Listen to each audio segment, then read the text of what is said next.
Selamat siang Pak Ustadz. Selamat siang, selamat siang. Terkait berita hoax yang dilayangkan salah satu media, tanggapan Pak Ustadz bagaimana? Pada Selasa, 5 Oktober 2024, bertempat di salah satu kedai kopi atau warung di dekat kantor pajak Ciamis, Dede Surahman, Ketua AWDI DPC Kabupaten Ciamis, menyangkal suatu pemberitaan tentang pernyataan darinya, tepatnya tentang demokrasi di Kabupaten Ciamis yang dimuat di suatu media di Ciamis. Dede Surahman menegaskan bahwa berita yang beredar tentang itu adalah tidak benar atau hoax. Dede Surahman mengaku bahwa dirinya tidak pernah diwawancarai tentang pernyataan tersebut sebagaimana dimuat di media itu. Kata Dede, itu adalah kabar bohong yang sangat merugikan dirinya, juga merugikan organisasi yang dipimpinnya, yaitu AWDI DPC Ciamis. Dede menghimbau kepada masyarakat untuk tidak mudah percaya dengan informasi yang belum jelas kebenarannya. Selengkapnya, berikut ini pernyataan Dede Surahman kepada Salira TV. Terkait berita hoax yang dilayangkan salah satu media, tanggapan Pak Ustadz bagaimana?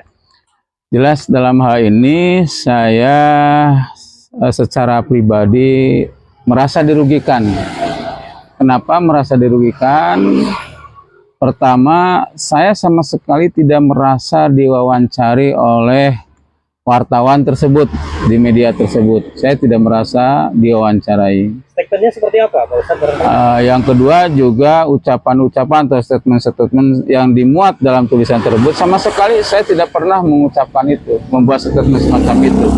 Ini jelas merugikan saya karena statement-statement yang disampaikan, statement-statement yang sangat tendensius, saya pandang tendensius dan tidak layak untuk diucapkan.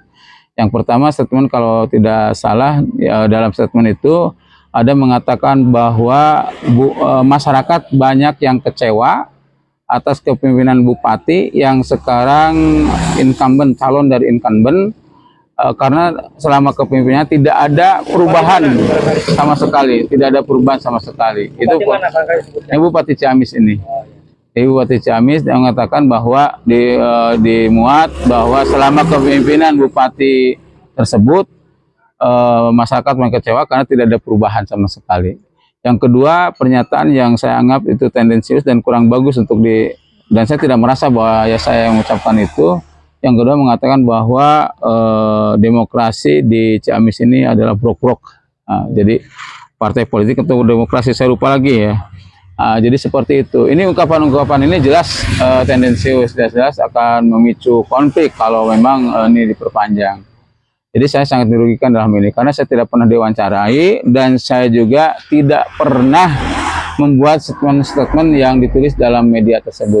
Jadi Pak Ustadz tidak merasa diwawancarai dan tidak merasakan mengatakan seperti hal yang dikatakan ya, di media tersebut? Saya tidak merasa, tidak membuat statement. Sebetulnya ini adalah suatu hal yang sangat bisa sekali, sangat memungkinkan sekali untuk dipersoalkan, untuk diadukan ke ranah hukum karena ini hak, baik itu secara pidana atau secara perdata dengan adanya tuntutan ganti rugi ini sebenarnya bisa, tapi ini saya sedang dalam rangka pertimbangan ini bagaimana nanti saya akan melihat itikat baik daripada wartawan yang telah menulis tersebut, bagaimana apakah dia merasa bersalah tidak hanya sekedar minta maaf saja atau bagaimana ini saya akan sedang melihat perkembangannya.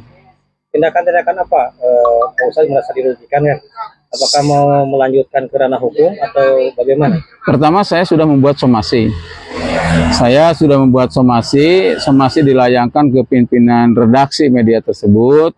Sudah saya layangkan somasi tersebut dan alhamdulillah dari pimpinan redaksi cepat tanggap. Dia juga minta maaf karena dia menaikkan daripada berita itu, tidak tahu kalau wartawan tersebut tidak pernah mewawancarai. Disangkanya redaksi percaya bahwa itu hasil wawancara dengan saya.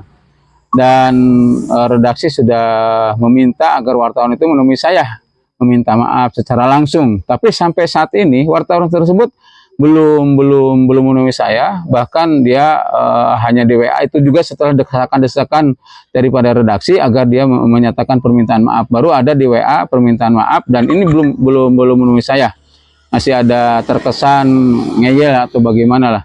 Sehingga saya somasi dan akhirnya dari pihak redaksi menyerahkan kepada saya sepenuhnya. Dia udah berlepas tangan. Jadi kalaupun nanti diinikan ke ranah hukum, ini antara saya dengan wartawan tersebut. Jadi redaksi sudah tidak dibawa-bawa, tidak ikut campur. Karena redaksi mencoba memanggil wartawan tersebut, wartawan itu tidak datang atas panggilan dari redaksi itu. Sehingga redaksi sendiri merasa kecewa dengan wartawan tersebut, sehingga akhirnya silakanlah bagaimana saya, redaksi sudah berlepas tangan. Kalaupun ada urusan sampai ranah hukum, redaksi tidak lagi dibawa, tapi khusus ini tanggung jawab daripada wartawan bersangkutan tersebut. Jadi simpulnya saya tidak merasa diwawancarai, tidak merasa membuat statement sebagaimana yang ditulis dari media tersebut. Jadi ini jelas ini merupakan hoax yang 100% hoax lah. 100% ini adalah berita yang tidak benar.